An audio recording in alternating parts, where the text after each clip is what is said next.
নমস্কার, গুরু কৃপাহি কেবলম। আমি অধ্যাপক ডক্টর শ্রী সুনীল শাস্ত্রী। আজ আমি আপনাদের দ্বাদশভাবে বুধ গ্রহ বসে থাকলে জাতক জাতিকাদের কী প্রভাব হয় সেই সম্পর্কে বিস্তারিত আলোচনা করব। বিগত কয়েকদিন আগে লগ্ন থেকে একাদশ ভাব পর্যন্ত আপনাদের আলোচনা করেছি। দ্বাদশ ভাব মানে ব্যয় ভাব। এই 12 হাউসে বুধ গ্রহ বসে থাকলে জাতক জাতিকাদের কী প্রভাব হয় সেই নিয়ে বিস্তারিত আলোচনা করছি। এই সব জাতক জাতিকাদের তুলনামূলকভাবে যা আয় হয় তার থেকে বেশি ব্যয় করে বসে, এবং ব্যয় হয় কারণ এরা একটু বেশি খরচা করতে ভালোবাসে বা খরচা করে। এদের নিজস্ব কনফিডেন্স লেভেল অনেক কম থাকে। এই সব জাতক জাতিকাদের কনফিডেন্স লেভেল অনেক কম থাকে। এরা উপযুক্ত সময়ে উপযুক্ত সিদ্ধান্ত নিতে পারে না।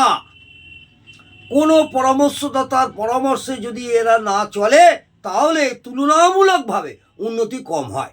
এইসব জাতক জাতিকাদের তুলনামূলকভাবে উন্নতি কম হয়। নিজের ছেলে মানুষই খামখেয়ালিপনা বাচালপনা জন্য দাম্পত্য জীবনে সুখের অভাবও হয়। কারণ দ্বাদশ ভাব হলো ন্যাচারাল বিচ্ছেদ ও শয্যা সুখ, এটা মাথায় রাখবেন। এরা খুব ভ্রমণ পছন্দ করে ও নানান জায়গায় ঘুরে বেড়ায়। এরা ভ্রমণ পছন্দ করে এবং নানান জায়গায় ঘুরে বেড়ায়, বিশেষ করে খেলার মাঠ, খেলার স্থান, খেলা দেখা। কারণ দ্বাদশ ভাব হলো ভ্রমণ ও বুধ হলো দ্বিতীয় দ্রুতগামী গ্রহ। বুধ হলো দ্বিতীয় দ্রুতগামী গ্রহ। চন্দ্রের পরেই বুধ আমাদের দ্বিতীয়গামী গ্রহ। এরা নিজেদের মতের মধ্যে অন্যের মতামতকে বেশি প্রাধান্য দেয়। নিজের মতের থেকেও অন্যের মতকে বা মতামতকে বেশি প্রাধান্য দেয়। এরা বর্তমান চিন্তা ভাবনার থেকে ভবিষ্যৎ চিন্তা ভাবনা বেশি করে। বর্তমানের থেকে ভবিষ্যতের চিন্তা ভাবনা এইসব জাতক জাতিকারা বেশি করে। ধর্মে মতি থাকে যে কোনো ধর্মীয় অনুষ্ঠানে এরা নিজেকে যুক্ত রাখে, যেভাবেই হোক একটা যুক্ত রাখে। বন্ধুদের থেকে এদের ক্ষতি হয়। এইসব জাতক জাতিকাদের বন্ধু ভাগ্য ভালো হয় না, বন্ধুদের থেকে অনেক ক্ষতি হয়। এদের কাজ করার মানসিকতা থেকে আড্ডা দেওয়ার মানসিকতা বেশি থাকে বা একটু কাজে ফাঁকি দেয়। এরা অনুষ্ঠান করে লোককে খাওয়াতে ভালোবাসে। এরা যে কোনো অনুষ্ঠান করুক না কেন, কোনো কিছু অনুষ্ঠান ছাড়াও একটা হুটহাট একটা অনুষ্ঠান করে লোককে খাওয়াতে ভালোবাসে, হইল্লোড় করতে ভালোবাসে, বিশেষ করে মিষ্টান্ন খাবার। কারণ দ্বাদশ ভাব হলো ব্যয় ও ন্যাচারাল জুডিয়াক অনুযায়ী বৃহস্পতি দ্বাদশ ভাবের অধিপতি ও মিষ্টি জাতীয় খাবার ও খাদ্যের অধিপতি, এটা মাথায় রাখবেন। সঞ্চিত অর্থ বা ধনরত্ন এরা টাকা পয়সা রাখা নির্দিষ্ট জায়গায় রাখে না, অর্থাৎ আলমারি সিন্দুক ডয়ার এইসব জায়গায় রাখে না, অদ্ভুত অদ্ভুত জায়গায় রাখে। যেমন বালিশের তলায়, বিছানার তলায়, বইয়ের ভিতরে ইত্যাদি জায়গায় রাখে। কারণ বুধ নিজেই হাত সাফাইয়ের কারক গ্রহ। বুধ নিজেই হাত সাফাইয়ের কারক গ্রহ। কাজেই সে নিজের জিনিস যাতে চুরি না হয় সেই জন্য টাকা পয়সা রাখার জায়গায় টাকা পয়সা রাখে না।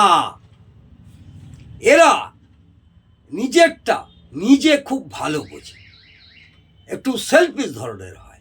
এরা অন্যের অর্থের সাহায্যে নিজের আর্থিক উন্নতি করে, অর্থাৎ পরধনে ধনবান হওয়ার চেষ্টা করে বা পরধনে ধনবান হওয়ার জন্যে এরা আপ্রাণ চেষ্টা করে থাকে এবং হয়ও। এদের বিদ্যার ছেদ হয় এবং সচরাচর বিদ্যায় পরিপূর্ণতা লাভ করতে পারে না বা সফলতা হয় না। অর্থাৎ বেশিরভাগ ক্ষেত্রে শেষ পর্যন্ত পড়াশোনা চালাতে পারে না, কারণ বিদ্যার কারক গ্রহ হলো বুধ ও দ্বাদশ ভাব হলো বিচ্ছেদ। দ্বাদশ ভাব হলো বিচ্ছেদ। এদের মন অস্থির হয়।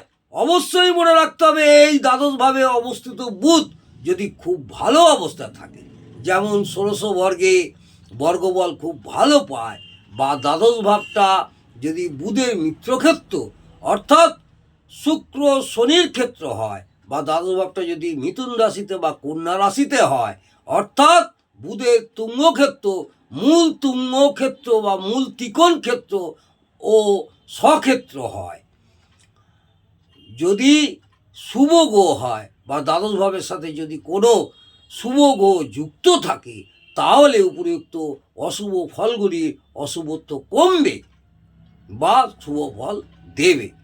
মনে রাখতে হবে যতটা শুভত্ব পাবে ততটাই শুভ ফল দেবে, ও যতটা অশুভত্ব পাবে ততটাই অশুভ ফল দেবে। আজ আমি দ্বাদশভাবে বুধ গ্রহ বসে থাকলে জাতক জাতিকাদের কী হয় সেই সম্পর্কে বিস্তারিত আলোচনা করলাম। যদি ভালো লাগে অবশ্যই লাইক করবেন, আজ ভালো না লাগলে লাইক করার দরকার নেই, এবং কমেন্টেও জানাবেন কেমন আমার ভিডিওগুলো লাগছে। আমি আগামী দিনে আরও এই গ্রহ নিয়ে বাকি গ্রহদের 12টা যে গ্রহ আছে একটার পর একটা আপনাদের কি প্রভাব হয় জাতক জাতিকাদের, নিজেরা নিজের ভাগ্য জানুন, নিজেরা নিজেদের বিচার করা একটু চিন্তাভাবনা রাখুন, নিজেরা বিচার করে নিজেদের ভাগ্য কোন জায়গায় বুধ গ্রহ বসে থাকলে, কোন জায়গায় মঙ্গল গ্রহ বসে থাকলে, কোন জায়গায় বৃহস্পতি গ্রহ বসে থাকলে নিজেরা জানুন। কোনো জ্যোতিষ ভাইদের যাওয়ার আগে নিজেরা বিচার করলে ঠকবেন না। আশা করি আপনাদের ভালো লাগবে। আগামী দিনে আমি বাকি আরও যেসব গ্রহ আছে সেই নিয়ে আলোচনা করব। আজ আমি এখানেই সমাপ্ত করলাম। নমস্কার, জয় মা তারা। ভালো থাকুন, সুস্থ থাকুন, আনন্দে থাকুন, সব সময় পজিটিভ চিন্তাভাবনা নিয়ে জীবন অতিবাহিত করুন, তাহলে দেখবেন আপনাদের সব সময় ভালো চলবে। আর নেগেটিভ চিন্তাভাবনা করলে নেগেটিভ প্রভাব বেশি হয়, এটা মাথায় রাখবেন।